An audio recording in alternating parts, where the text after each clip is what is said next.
Hei pemuda-pemudi Indonesia, berapa jumlahmu? Jawablah, kami hanya satu.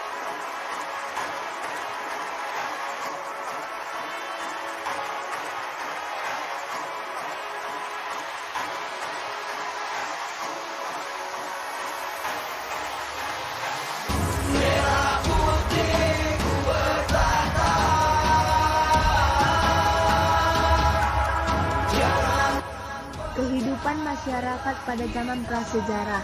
Di sini saya akan menjelaskan zaman prasejarah, penjelasannya, ciri-ciri serta pembagian zaman prasejarah. Pengertian prasejarah. Istilah prasejarah terdiri dari pra dan sejarah. Pra artinya sebelum dan sejarah artinya sejarah. Hingga prasejarah artinya sebelum adanya sejarah. Kemudian zaman prasejarah atau nirleka diartikan sebagai zaman manusia sebelum mengenal kudusan. Pembagian zaman prasejarah dibagi menjadi dua, yaitu zaman batu dan zaman logam. Zaman batu dibagi menjadi 4 zaman, yaitu zaman Paleolitikum atau masa mengumpulkan makanan tingkat awal. Zaman Paleolitikum berarti zaman batu tua. Zaman ini ditandai dengan adanya perkakas yang terbuat dari batu yang makin kasar, sederhana, dan sangat primitif. Ciri-ciri masyarakat yang hidup pada zaman ini adalah: 1. Hidup berkelompok. 2. Belum dapat bercocok tanam. 3. Hidup nomaden. 4. Belum mengenal estetika, dan lain-lain. 2. Mesolitikum atau masa mengumpulkan tingkat lanjutan, disebut juga zaman batu Madia atau tengah. Diperkirakan mulai pada akhir zaman es atau 10.000 tahun yang lalu.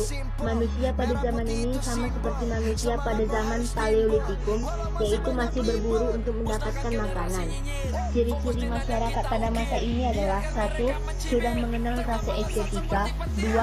Masih belum dapat bercocok tanam. 3. Menjadikan gua sebagai tempat tinggal. 3. Neolitikum atau masa bercocok tanam. Neolitikum berarti zaman batu muda. Pada zaman ini, manusia sudah mengenal bercocok tanam dan beternak. Pada masa ini, manusia mengalami revolusi besar-besaran. Alat-alat yang dihasilkan antara lain: 1. Kapak persegi. 2. Kapak batu. 3. Perhiasan. 4. Pakaian. 5. Tembikar. 4. Megalitikum. Setelah zaman Neolitikum, berkembanglah zaman Megalitikum atau zaman batu besar. Sesuai dengan namanya, pada zaman ini kebudayaan yang dihasilkan adalah menggunakan batu-batu besar seperti menhir, dolmen, keranda, punden berunda, kubur batu, dan arca. Zaman logam. Zaman logam terbagi lagi menjadi 3 zaman, yaitu zaman besi, tembaga, dan perunggu. Zaman perunggu. Zaman perunggu disebut karena pada masa ini manusia telah memiliki kepandaian dalam melebur perunggu. Di kawasan Asia Tenggara, penggunaan logam dimulai tahun 3000 sampai 2000 sebelum Masehi. 2. Zaman besi. Pada zaman ini, orang sudah dapat melebur besi dari bijinya untuk dituang menjadi alat-alat yang diperlukan.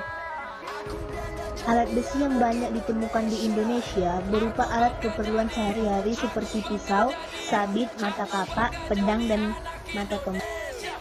Sekian dari saya. Terima kasih. Indonesia Merdeka Belajar.